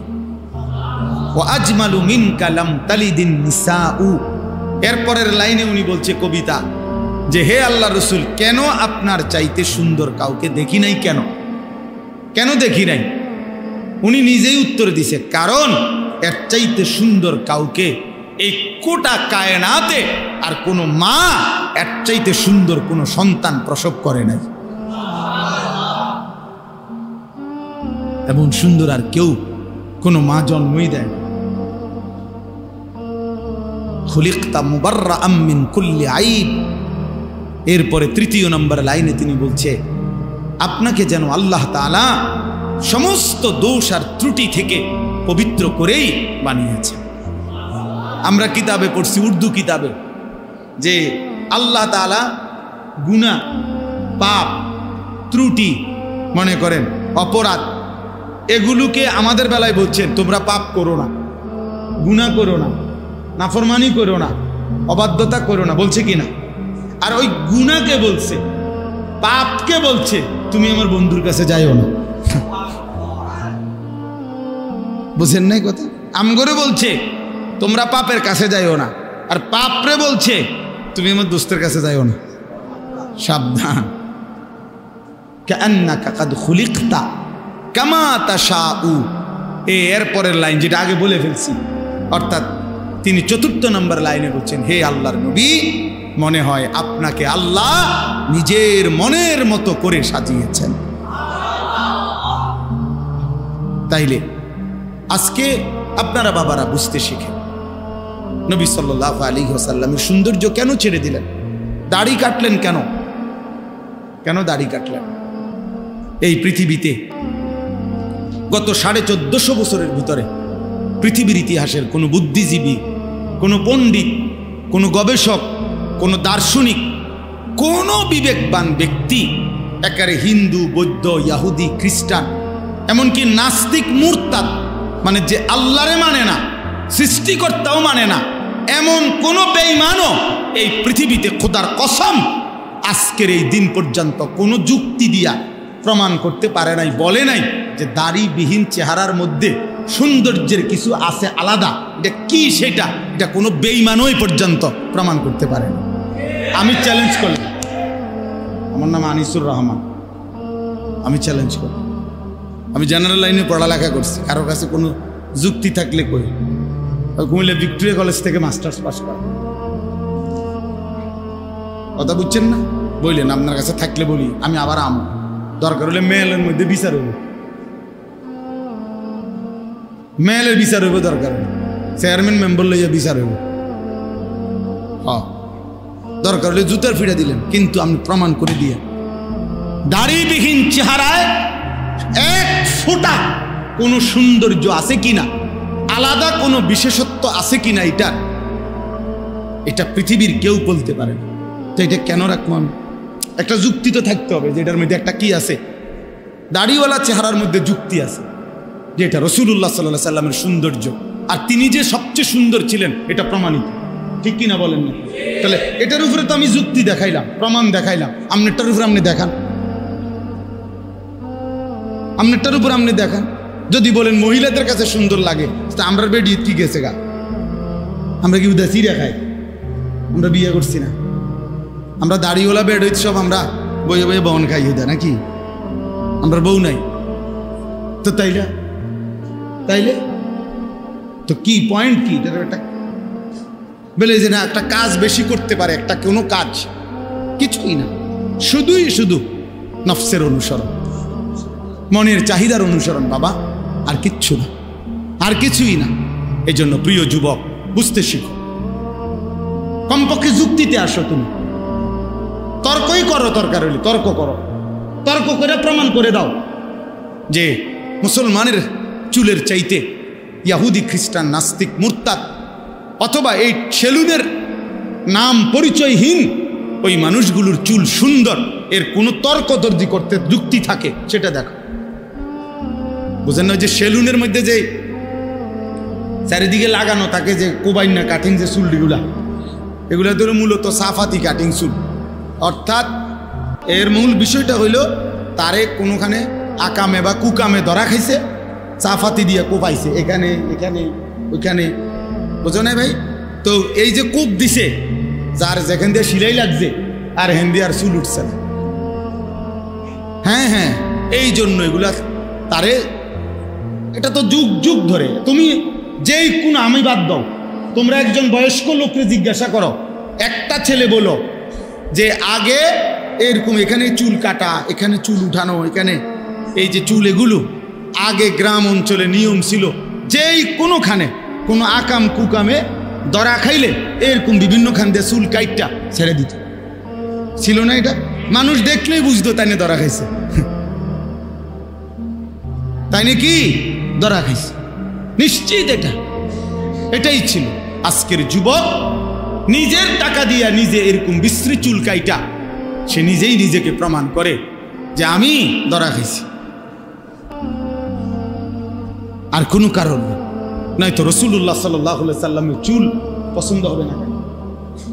সাহাবায়ে কেরামের চুল পছন্দ হবে না কেন?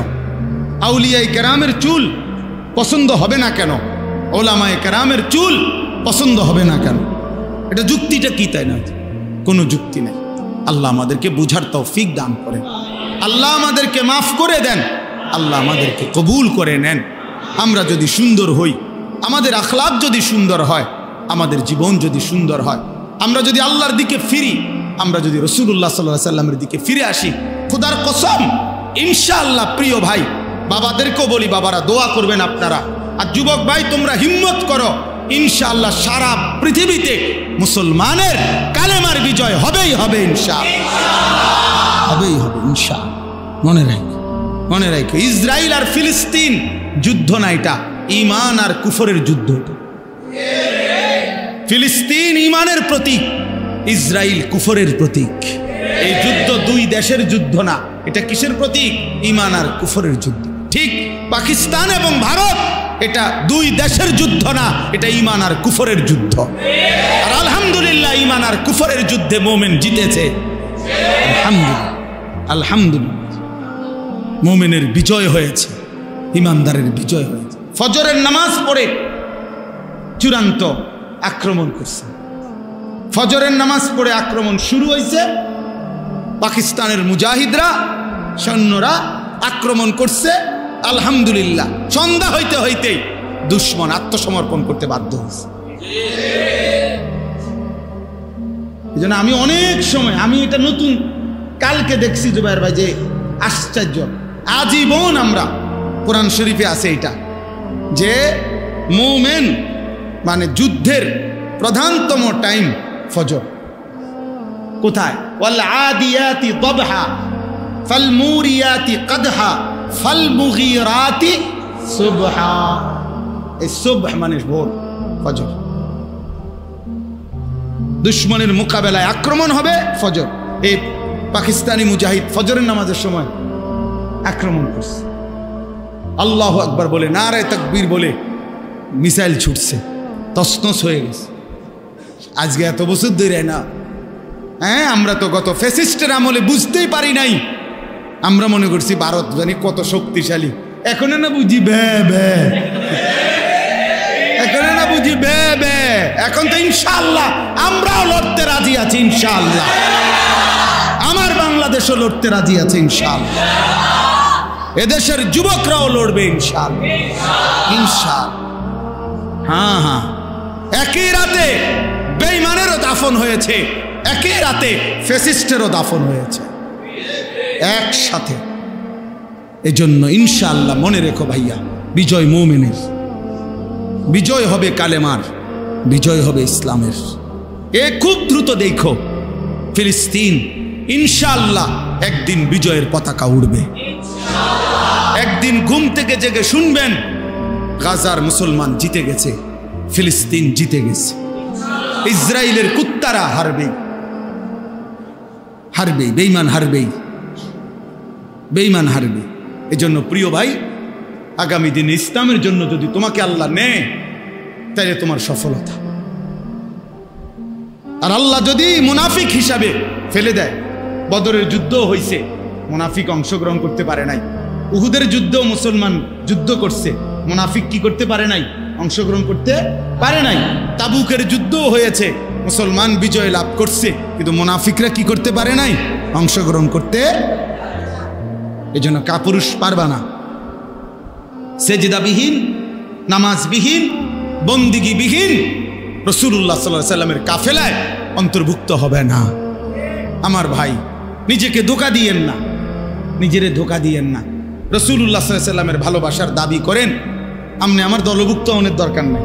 আমি আপনার কাছে কোনো দরবারের কার্ড নিয়ে আসছি না, আপনারা আমি মুরিদ বানাইতে আসি নাই, আমি কোনো কাগজ নিয়ে আসি নাই, কিচ্ছু না। আপনি আপনার জায়গায় থাকেন, যে যার সাথে আছেন থাকেন, কোনো অসুবিধা নাই, কিন্তু আখিরাত সুন্দর করেন। কি বলেন? আখিরাত সুন্দর করা দরকার কিনা? হ্যাঁ, নবী সাল্লাল্লাহু আলাইহি ওয়াসাল্লামের উপরে জীবন তোলেন, নবীজির সুন্নাতের উপরে জীবনকে সুন্দর করেন, নাই তো কষ্ট হবে।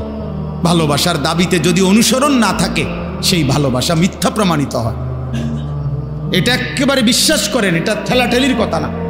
এটা অমুক হুজুর তমুক হুজুরে, আমি এগুলোর পক্ষে না, আমি এগুলো করিও না। আমি আজকে 22 বছর আলহামদুলিল্লাহ আল্লাহর দয়া এই ওয়াজের ময়দানে আল্লাহ করা 22 বছর চলে। এই 22 বছরের ওয়াজের জীবনে সারা বাংলাদেশে কারোর কোনোদিন বহস মুনাজারা উড়ে এলামু 5 লাখ টাকা চ্যালেঞ্জ অথবা আয় বেটা কেডায় কই আবি ইত্যাদি এসব সদবদর করি না।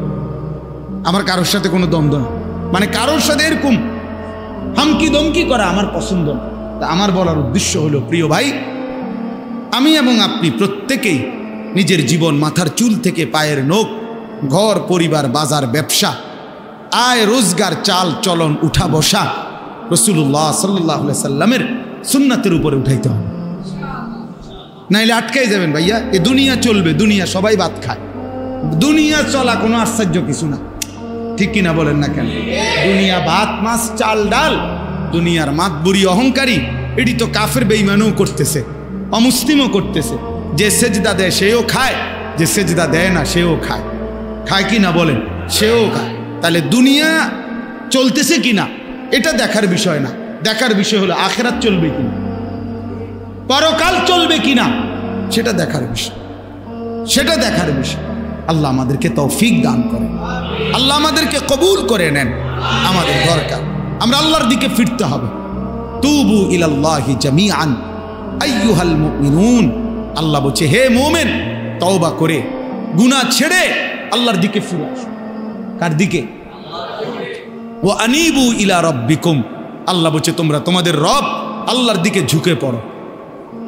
কতভাবে যে আল্লাহ এটা বলছে, ফাফিরু ইলাল্লাহ, তোমরা আল্লাহর দিকে দৌড়ায় আসো। কার দিকে? এই জন্য আল্লাহর দিকে আসো। ফাত্তাবিউনি ইউহিব্বুকুমুল্লাহ, আল্লাহ বলছে বন্ধু আপনি বলে দেন যে হে আমার উম্মত, তোমরা আমার অনুসরণ করো, তাহলে আল্লাহর ভালোবাসা পেয়ে যাবে। ওয়াগফির লাকুম যুনুবাকুম, এবং আল্লাহর সমস্ত মাগফিরাত ক্ষমা মিলে যাবে। তাহলে রাসূলুল্লাহ সাল্লাল্লাহু আলাইহি সাল্লামের সুন্নাতের মধ্যে, অনুসরণের মধ্যে আল্লাহর ক্ষমা, আল্লাহর ভালোবাসা। আপনি মিসওয়াক করবেন না, তো বিনিময়ে রাসূলুল্লাহ সাল্লাল্লাহু আলাইহি সাল্লামের অনুসরণ কিভাবে হলো বলেন না কেন? নবীজি সাল্লাল্লাহু আলাইহি সাল্লাম মিসওয়াক করতেন কিনা বলেন না? বলেন। এটা হুজুরদের সুন্নত না নবীজির সুন্নত? তো আপনি এটা বাদ দিলেন কেন? এই পৃথিবী থেকে আল্লাহর নবী সাল্লাল্লাহু আলাইহি সাল্লাম যেদিন বিদায় নিছে, আল্লাহর কসম শুনেন, যেই কোনো আলেম রেজি গায়েন, নবীজি সাল্লাল্লাহু আলাইহি সাল্লাম যেদিন ইন্তেকাল করছে, এই শেষ দিন নবীজির শেষ আমল কি ছিল? হযরত আয়েশা নবীজির স্ত্রী বর্ণনা করছেন, আখিরি নবীর শেষ আমল ছিল মিসওয়াক। নবী সাল্লাল্লাহু আলাইহি সাল্লাম মিসওয়াক করতে করতে ইন্তেকাল করছে। এটা আপনি করেন না কেন? আপনি দস্তরখান বিছায় খানা খান না কা? আপনি টয়লেট পেপারে ঢিলা কুলুক ব্যবহার করবেন না কেন বলেন? আপনি যে ব্রাশ করতে ভুল হয় না, মিসওয়াক দিয়ে চিনে নেন। আপনি যে ডাইনিং টেবিলে বসতে ভুল হয় না, আপনি দিয়ে দস্তরখান চিনে নেন। কি ব্যাপারটা কি? আপনি দিয়ে সাবান দিয়ে হাত ধুইতে সমস্যা হয় না, টয়লেট পেপার ব্যবহার করতে মনে থাকে না, কারণটা কি? কথা বলেন না। সাবান দিয়ে হাত ধুইতে কইছে তো টেলিভিশনের অ্যাডভার্টাইজে না, আর ঢিলা কুলুক ব্যবহার করতে বলছে তো রাসূলুল্লাহ সাল্লাল্লাহু আলাইহি সাল্লাম। ব্রাশ করতে বলছে লাইফবয় কোম্পানি না, ওষুধ কোম্পানি না মনে করেন, বা ডাক্তারে না। আর মেসওয়াক করতে তো বলছে সরওয়ারিদু আলম নবী সাল্লাল্লাহু আলাইহি সাল্লাম। এটা বাদ দিলেন কেন? ওইটা এত গুরুত্ব দিলেন কেন বলেন? হাসরের ময়দানে জবাবদিহি করতে হবে না? বলেন না বাবা, বলেন। ছেলে ভাই তোমরা বলো ভাই, নবী সাল্লাল্লাহু আলাইহি সাল্লামের সুপারিশ মানে কি? মামুর বাড়ি।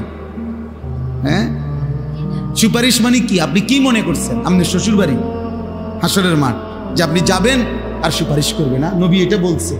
একজন লোক বলেন, আপনারা বলেন যে আল্লাহ নবী সাল্লাল্লাহু আলাইহি সাল্লাম এটা বলছে, এই কথার অর্থ এই যে উম্মত তুমি মিথ্যা বলো, চুরি করো, তুমি সুদ খাও, ঘুষ খাও, তুমি বিড়ি খাও, সিগারেট খাও, তুমি গালি দাও, নাচ দেখো, গান দেখো, নাটক দেখো, সিনেমা দেখো, তোমার ছেলে নামাজ না পড়ুক, মেয়ে নামাজ না পড়ুক, এই অবস্থায় কবরে আইসো, হাসরের ময়দানে আইসো, আমি নবী সুপারিশ কইরা তোমারে জান্নাত দিয়ে দেবো। এই কথাই তো নবী বলছে না?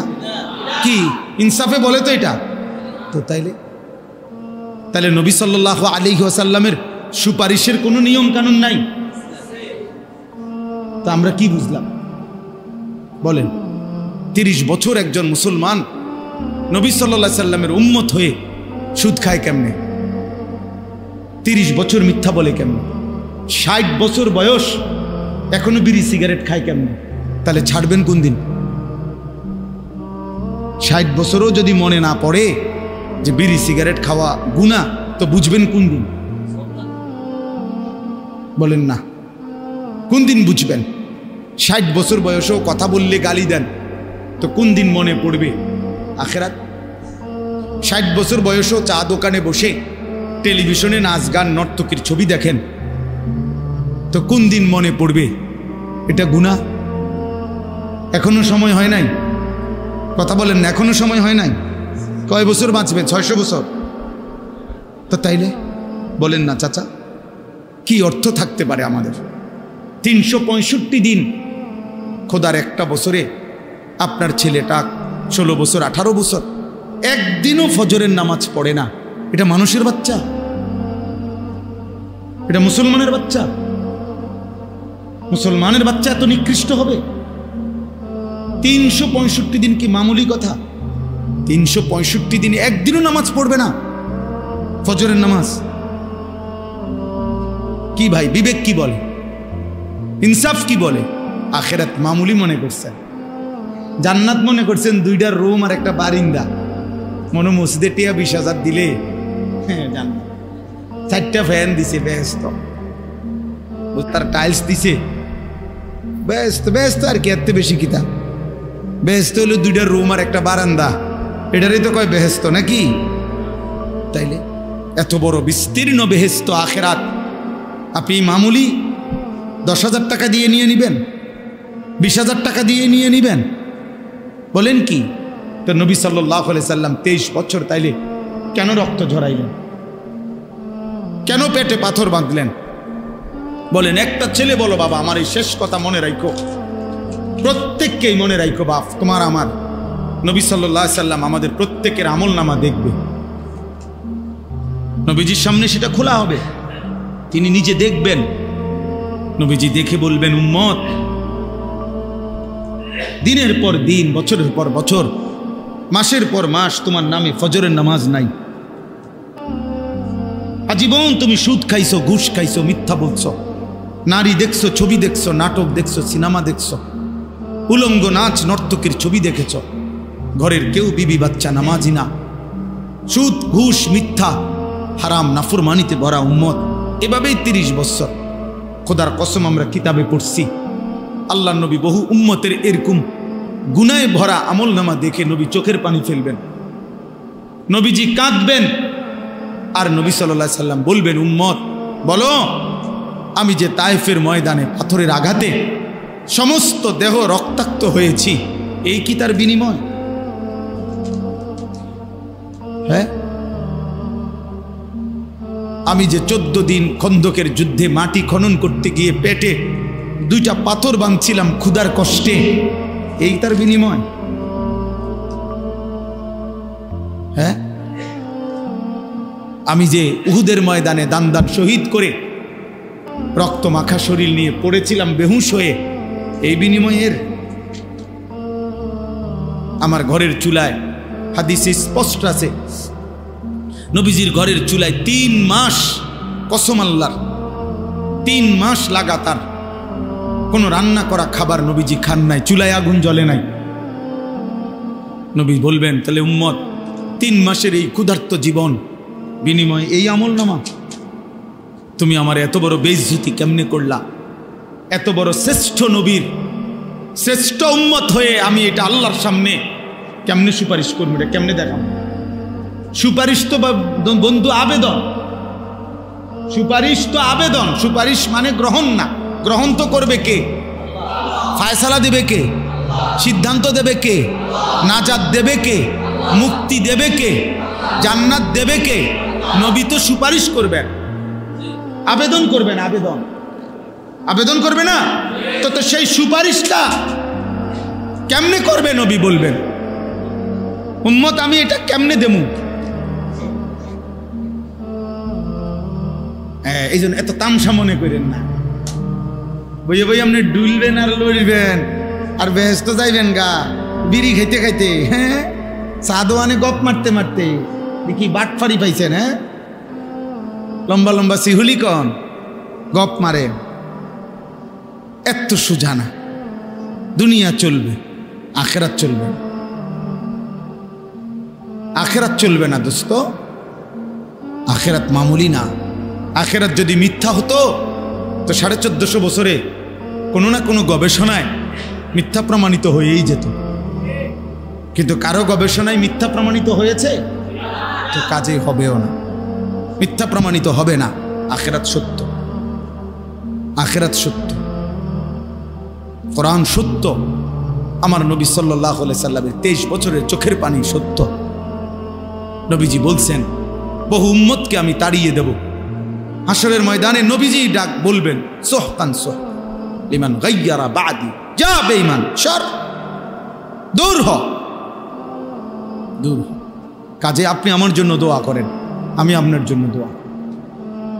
চলেন মিলেমিশে সবাই আল্লাহকে রাজি করি, রাসূলুল্লাহ সাল্লাল্লাহু আলাইহি সাল্লামের সুন্নাতের উপরে জীবন চলে। এখানে এই একটা আয়াতেই আপনারা জানেন ঘটনা, আমি শুধু ঘটনা বলতে চাই না। হাবিল এবং কাবিলের ঘটনা, কোরবানির ঘটনায় একটা কথা শুধু মূলনীতি আমি বলার জন্যই পড়ছিলাম। আল্লাহ বলছেন, ইন্নামা ইয়াতাকাব্বালুল্লাহু মিনাল মুত্তাকিন। এই কথাটাই বলে শেষ।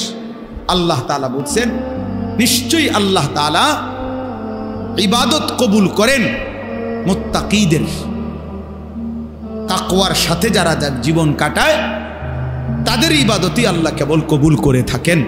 এজন্য ওযু, গোসল, রোজা, নামাজ, হজ, কুরবানি, জিকির, তেলাওয়াত, দান, সাদাকা সমস্ত নেক আমল কবুল হবে খোদার কসম তাকওয়ার সাথে। কিসের সাথে বলেন না? কিসের সাথে? মুত্তাকি, মুত্তাকি হতে হবে, মিনাল মুত্তাকিন। তাকওয়ার সাথে মানে কি? তাকওয়ার সাথে মানে হলো গুনাহ থেকে মুক্ত থেকে। একেবারে সব তাফসীর আছে।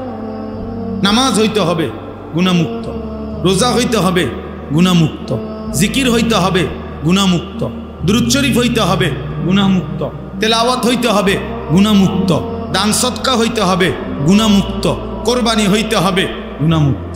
সুদের টাকা দিয়া কোরবানি হবে না, ঘুষের টাকা দিয়া কোরবানি হবে না, কিস্তির টাকায় কোরবানি হবে না, হ্যাঁ, ওজনে কম দিয়া বাটপারি করে টাকায় কোরবানি হবে না।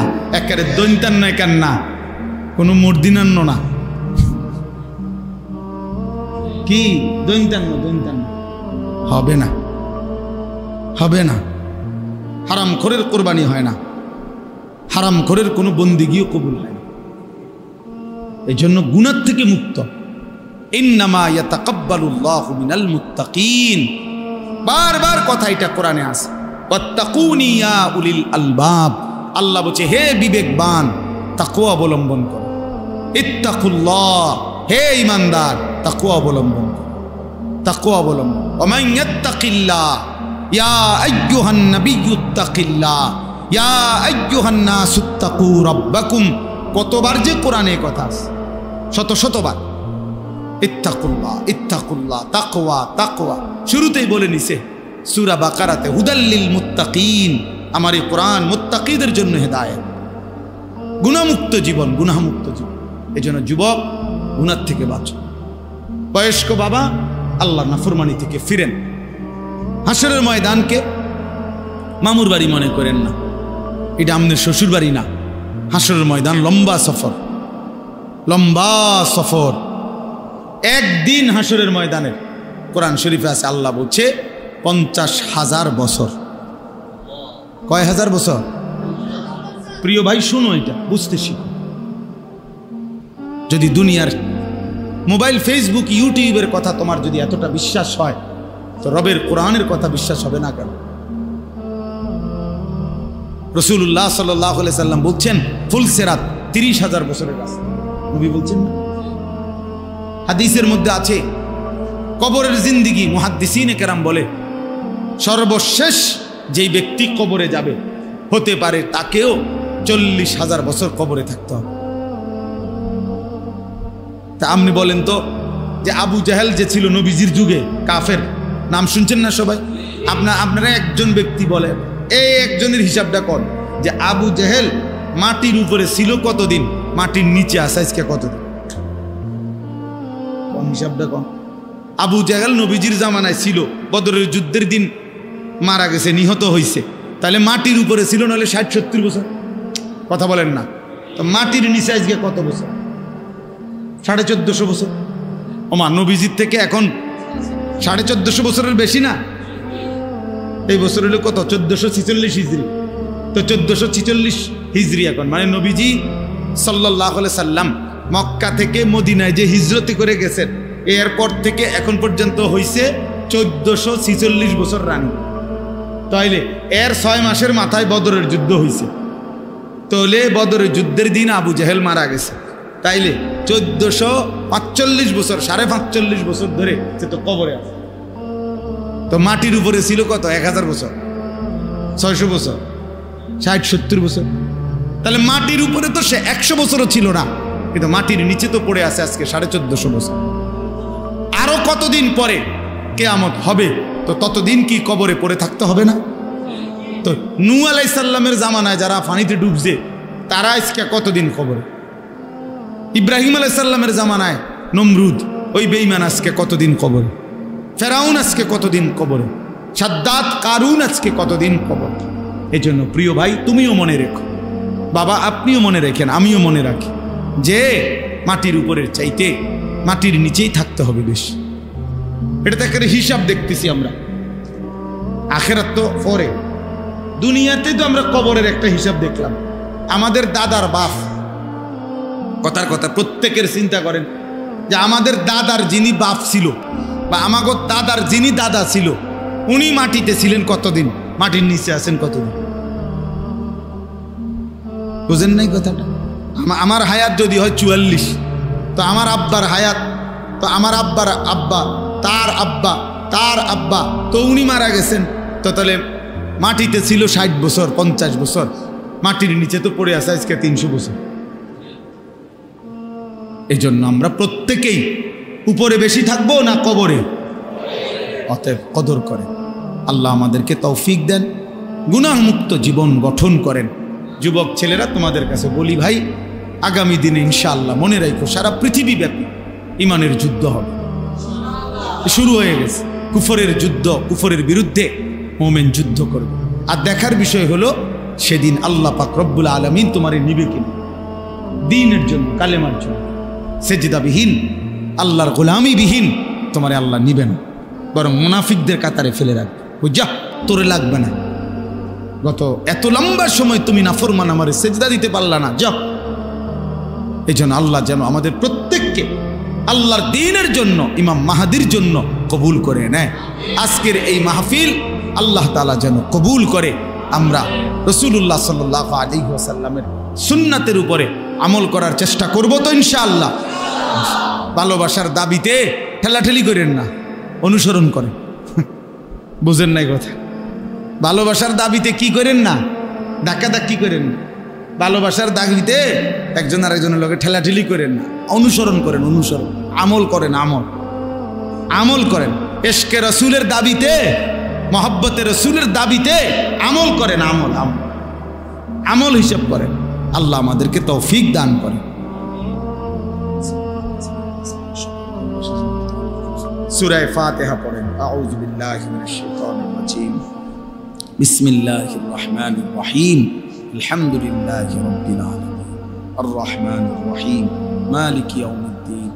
ইয়্যাকা না'বুদু ওয়া ইয়্যাকা নাস্তাঈন। ইহদিনাস সিরাতাল মুস্তাকিম। সিরাতাল লাযীনা আন'আমতা আলাইহিম গায়রিল মাগদুবি আলাইহিম ওয়ালাদ-দাল্লিন। আমিন। বিসমিল্লাহির রহমানির রহিম। قل هو الله أحد الله الصمد لم يلد ولم يولد ولم يكن له كفوا أحد. بسم الله الرحمن الرحيم. قل هو الله أحد الله الصمد لم يلد ولم يولد ولم يكن له كفوا أحد. بسم الله الرحمن الرحيم. قل هو الله أحد الله الصمد لم يلد ولم يولد ولم يكن له كفوا أحد. اللهم صل على محمد وعلى آل محمد كما صليت على إبراهيم وعلى آل إبراهيم إنك حميد مجيد. اللهم بارك على محمد وعلى آل محمد كما باركت على إبراهيم وعلى آل إبراهيم إنك حميد مجيد. প্রিয় ভাই, দোয়ার আগে আমি আরো একবার বলি, যুবক ভাই, তোমাদের কাছে শেষবারের মতো, তোমরা এই চুল রাখো না, আমার অনুরোধ ভাই। এটা একেবারে কসম, এটা সরাসরি ইসরায়েলের ইয়াহুদিদের প্রোডাক্ট, সত্য কথা ভাইয়া। মানে এই ইয়াহুদিরাই তোমার এই ডিজাইনগুলো সাপ্লাই দিছে সারা বিশ্বব্যাপী। এই জন্য দয়া করে তোমরা যাদের এই সামনে পিছনে এগুলো চুল, যেরকম বড় বড় ঝাঁকড়া চুল বা বিভিন্ন কাটিং চুল, এই চুল রাখো না বাবা। দয়া করে তোমরা আমার এই কথা কদর করো। ইনশাল্লাহ দেখবা তোমার জিন্দেগি সুন্দর হবে, জীবন পবিত্র হবে। আগামী দিনে ইনশাআল্লাহ তুমি মাহাদির পক্ষে লড়তে পারবে ইনশাআল্লাহ। আল্লাহ আমাদেরকে তৌফিক দান করেন। আলহামদুলিল্লাহি রাব্বিল আলামিন। আল্লাহুম্মা আনতাস সালাম ওয়া মিনকাস সালাম। তাবারাকতা ইয়া যাল জালালি ওয়াল ইকরাম। ইয়া রাব্বি লাকাল হামদু কামা ইয়ানবাগি লিজালালি ওয়াজহিক ওয়া আযীমি সুলতানিক। ওয়া সাল্লি আলা মুহাম্মাদিন কামা হুয়া আহলুক وافعل بنا خيرا كما أنت شانك يا أرحم الراحمين يا أرحم الراحمين يا أرحم الراحمين. ربنا ظلمنا أنفسنا وإن لم تغفر لنا وترحمنا لنكونن من الخاسرين. ربنا آتنا في الدنيا حسنة وفي الآخرة حسنة وقنا عذاب النار. رب ارحمهما كما ربياني صغيرا. رب ارحمهما كما ربياني صغيرا. ربنا هب لنا من أزواجنا وذرياتنا قرة أعين واجعلنا للمتقين إماما. ربنا وآتنا ما وعدتنا على رسلك ولا تخزنا يوم القيامة إنك لا تخلف الميعاد. ربنا اصرف عنا عذاب جهنم إن عذابها كان غراما إنها ساءت مستقرا ومقاما. اللهم إنا نسألك الهدى والتقى والعفاف والغنى. اللهم ارحمنا بترك المعاصي ولا تشقنا بمعصيتك. اللهم اكفنا بحلالك عن حرامك وأغننا بفضلك عمن سواك. واعف عنا واغفر لنا وارحمنا أنت مولانا فانصرنا على القوم الكافرين. مولاي كريم আপনি মাফ করে দেন, রব্বে করিম আপনি মাফ করে দেন। মেহেরবান মাওলা আপনি মাফ করে দেন। আয় করিম আপনি মাফ করে দেন। আয় রহমান আপনি মাফ করে দেন। আয় রহিম আপনি মাফ করে দেন। মেহেরবান মাওলা আপনি মাফ করে দেন। আয় গফফার আপনি মাফ করে দেন। আয় গফুর আপনি মাফ করে দেন। আযাব দিলে আপনার কোনো লাভ নাই, মাফ করে দিলে আপনার কোনো ক্ষতি নাই, মাফ করে দিলে আপনার ভান্ডারে কমবে না, মাফ না পেলে আমাদের উপায় থাকবে না। মাওলা আপনি মাফ করে দেন, মাফ করে দেন। আপনার ঘরেই বসেছি মাওলা, আপনার কথাই শুনেছি মাওলা, আপনার বন্ধুর কথাই শুনেছি মাওলা। আপনার ঘরে বসিয়ে মাওলা আপনার কথা, রাসূলের কথা শুনে রাত গভীরে আপনার দুয়ারে হাত তুললাম। কত মানুষ চারিদিকে ঘুমিয়ে গেছে, আমরা অল্প কয়েকজন নাফরমান ঘুমাই নাই।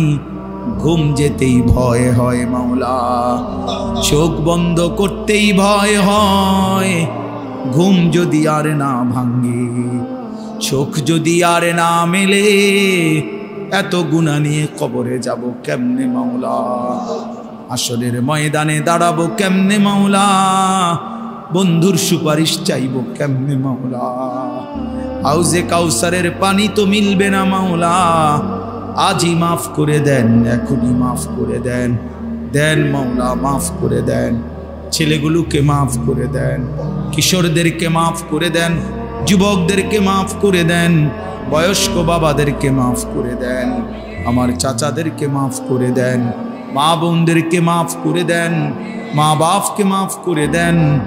আয় আল্লাহ, আব্বা মাকে মাফ করে দেন, দাদা দাদি নানা নানিকে মাফ করে দেন, চাচা মামা ফুফা খালুকে মাফ করে দেন, চাচি মামি ফুফি খালাকে মাফ করে দেন, বিবিকে মাফ করে দেন, ছেলে মেয়েদেরকে মাফ করে দেন, ভাই বোনদেরকে মাফ করে দেন, বন্ধু স্বজনদেরকে মাফ করে দেন, দোস্ত আহবাবদেরকে মাফ করে দেন, সমস্ত কবরবাসীদেরকে মাফ করে দেন, সমস্ত কবরবাসীদেরকে মাফ করে দেন, কিয়ামত পর্যন্ত কবরের আযাব মাফ করে দেন।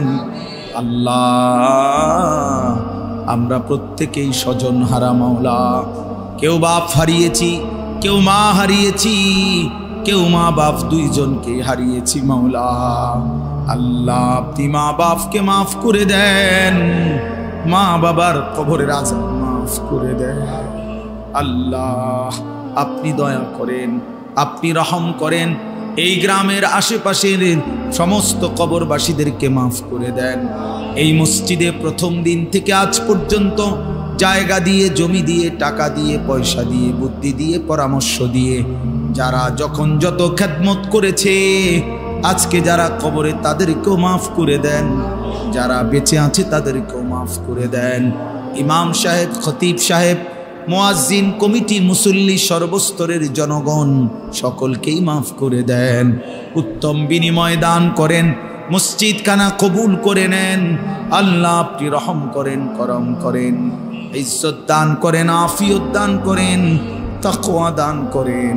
সেজদাওয়ালা কপাল বানিয়ে দেন, কাঁদনেওয়ালা চোখ বানিয়ে দেন, জিকিরওয়ালা জবান বানিয়ে দেন, মোহাব্বতওয়ালা দিল বানিয়ে দেন, সুন্নতওয়ালা জীবন বানিয়ে দেন। আল্লাহ, নবী সাল্লাল্লাহু আলাইহি সাল্লামের অনুসরণ করবার তৌফিক দান করেন, সুন্নাতের ভালোবাসা দান করেন। যুবক ছেলেগুলোর চুল সুন্দর করে দেন, চেহারা সুন্দর করে দেন, আখলাক সুন্দর করে দেন। আগামীর মাহদির সৈনিক হিসাবে কবুল করে নেন, আগামী যুদ্ধের সৈনিক হিসাবে কবুল করে নেন। দুশ্মনের মোকাবেলায় দাঁড়াবার তৌফিক দেন, দাজ্জালের মোকাবেলায় দাঁড়াবার তৌফিক দেন। আল্লাহ, রাত গভীরে মাওলা ফরিয়াদ, আল্লাহ আমার দেশকে নিরাপদ করে দেন, প্রতি ইঞ্চি জমিনকে নিরাপদ করে দেন, সারা পৃথিবীর মজলুম মুসলমানকে বিজয় দান করেন। আল্লাহ, আপনি গাজা ফিলিস্তিনের মুসলমানকে বিজয় দান করেন। আয় আল্লাহ, আপনি বিজয় দান করেন। আল্লাহ, আপনি বিজয় দান করেন। আল্লাহ পাকিস্তানের মতো এমন একটা বিজয় ফিলিস্তিনিদের জন্য দেখতে চাই মাওলা। আয় করিম আপনি দেন মাওলা। মজলুমের হাসি দেখতে চাই মাওলা, গাজার হাসি দেখতে চাই মাওলা।